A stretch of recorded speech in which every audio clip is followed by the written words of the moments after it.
Bora continuar aqui. Olha só, eu resolvi colocar em uma outra aula para não ficar muito extenso, né? Então vamos para a aula 12, exercício 860.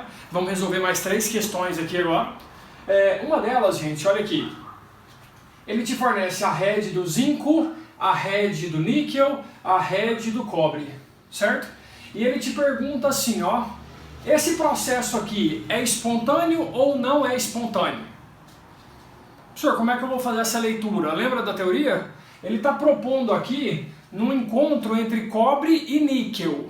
Pera aí, gente. Vamos analisar esse encontro aqui, ó, entre cobre e níquel. Qual é a nossa previsão? A nossa previsão é, se esses dois estiverem presentes em uma célula, né, eletroquímica ali, espontaneamente, o que vai acontecer? O RED maior reduz, o RED menor oxida. Então o que é esperado para um processo espontâneo? Para um processo espontâneo é esperado que o cobre reduza e que o níquel oxide. Vamos ver se isso aconteceu? Olha só, está ao contrário, gente. Ele está propondo aqui que o cobre oxidaria. Não, gente, o cobre é mais nobre. Com certeza o cobre reduziria e o níquel oxidaria. Tá? Então esse processo aqui é espontâneo? Não, esse processo ele não é espontâneo. Agora, represente uma pilha. Então agora ele quer que você represente um processo espontâneo entre o níquel e o zinco. Como é que nós vamos fazer isso? Vamos lá? Nós vamos ter que fazer o seguinte. Ó, entre o níquel e o zinco, então agora é entre esses dois aqui de cima, ó. Não é? Então, o que você vai fazer aqui, ó? Os dois têm o RED negativo, certo? Então agora vamos apagar isso aqui, ó, né, que foi a análise feita na letra A. Na letra B, eu estou analisando os dois de cima. Quem é o RED maior? É esse, ó.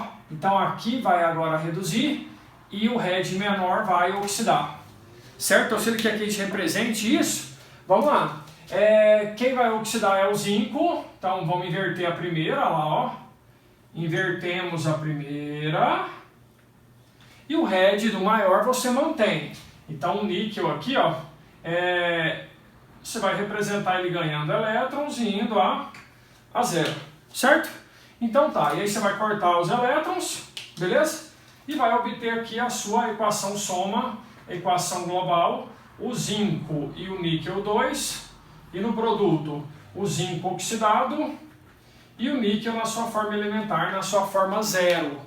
Se ele te pede para você calcular a DDP, você ia fazer o RED do maior menos RED do menor. Ia dar um valor positivo, como é todo esperado. Beleza? Tranquilo? Já treinamos muito isso, né? Você está matando. Gente, tem que fazer mais questões, viu? Não se esqueça disso. Treine, treine, treine. Beleza? Ótimo. Agora olha a questão 4. A questão 4 vai falar sobre aquela ideia de proteção de metais. Então aqui ele te dá algumas semi-reações, dentre elas do ferro, né? Ó, do ferro, que é a nossa referência aqui no exercício. E aí ele fala em zinco, ele fala em cobre, e no texto dessa questão ele falava muito sobre a questão das embarcações, né? Que as embarcações elas recebem em pontos estratégicos, não é isso? O que a gente chama aí de proteção catódica, né? Você vai aplicar ali um metal que vai oxidar, né? Um ânodo de sacrifício que vai oxidar protegendo o ferro. Então ele pede para a gente fazer esses comentários, né? Por que o zinco ele é muito aplicado nesse propósito? Então aqui, ó, se ele pede para você de forma textual, né, para você escrever, você vai simplesmente falar o quê? Que o zinco, pelo fato dele ter um RED menor, então ele oxida facilmente. Ele é um ânodo de sacrifício, certo? Isso é fundamental que você veja isso. Então o que acontece? Se o zinco está ali protegendo o ferro, né, tá ali protegendo o ferro, eventualmente se o ferro oxidar, o zinco ele já vai oxidar na frente dele, ou seja, seria mais ou menos o que? Seria assim, ó, Vamos imaginar aqui, ó, que o zinco, então, que está ali aderido à superfície, né, percebe que o ferro oxidou. Opa! Alguma coisa aconteceu ali e o ferro acabou oxidando. Aí o zinco fala assim, não, ferro, volta para o seu lugar, por quê? Porque quem oxida aqui sou eu. Né? Então, se eu tivesse que representar uma equação aqui, seria essa, ó. O ferro, ele não vai se manter na forma oxidada, ele vai voltar para a sua forma elementar. Por quê? Porque quem é o ânodo de sacrifício aqui é o zinco. O zinco é o ânodo, o ferro é o cátodo. A ideia é ele se manter na forma reduzida. Aí na mesma questão ele fala assim, ó, explique por que nesse contexto o cobre já teria uma utilização, né, um pouco arriscada. Vamos lá. Enquanto o cobre estiver sendo usado para uma proteção por cobertura, massa, beleza, né? Porque, gente, a leitura aqui agora é o seguinte, o cobre, ele tem um head maior, então ele não vai ser um ânodo de sacrifício. O metal de sacrifício, ele tem que ter um head menor do que o ferro. Se ele tem um head maior, ele não pode ser sacrifício. Ele não consegue fazer o que o zinco fez aqui, ó, tipo assim, entrar na linha de frente, entendeu? E falar assim, ó, eu sou o cara que vai oxidar. Não, o cobre é nobre, ele não vai fazer isso. Tá? Então esse processo aqui, que deveria acontecer, né, para proteger o ferro, ele não acontece, ele não é espontâneo. Isso aqui, ó, por exemplo, o cobre entrar na linha de frente, entendeu? O ferro começou a oxidar lá, aí o cobre fazia assim, ó, sou eu que vou oxidar. Isso não vai acontecer, gente, ó. Entendeu? Então, você não vai, o cobre, ele não consegue fazer isso aqui. Isso aqui não é espontâneo, ó.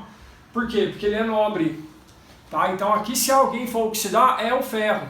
E aí eu não consegui proteger aquela superfície. Massa, hein? Cara de Enem ou não? Certeza, 860. Não esquece disso não, hein?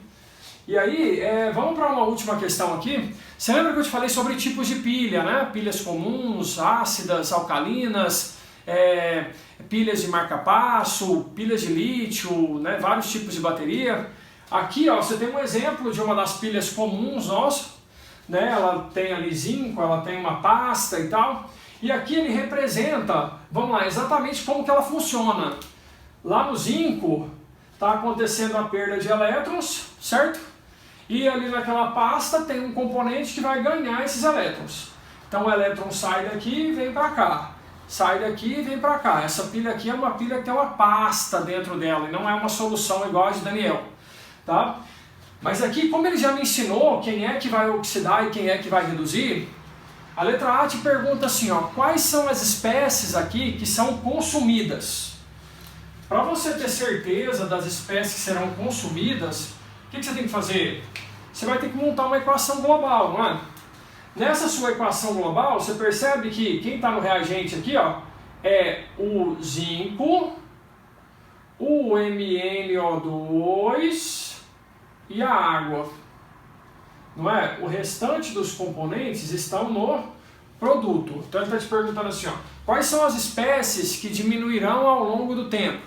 Olha, ao longo do tempo, pensando só na via direta, né? Não pensando em recarga, porque essas pilhas não são recarregáveis, as espécies que vão diminuir são as espécies que estão no reagente. Tá? Elas vão se transformar em outra coisa, entendeu? E aí ele te pergunta ainda a semi-reação catódica. A semi-reação que acontece no cátodo. Vamos lá, gente. A que acontece no cátodo não é onde há redução? Então, e onde que a redução está acontecendo aqui? 1 ou 2? Com certeza na segunda. Ó. Essa é a semi-reação catódica, a de recebimento. A de cima é a semi-reação anódica, de perda. Beleza, gente? Deixa um comentário aqui embaixo. Tio John, foi muito legal, foi muito bom essa parte de eletroquímica, avaliando mais ali os aspectos espontâneos. E aí a partir da nossa aula 13, aí nós entramos na parte de eletrólise. Tamo junto? Vai ser hoje? Que dia que vai ser? Vamos lá, tchau!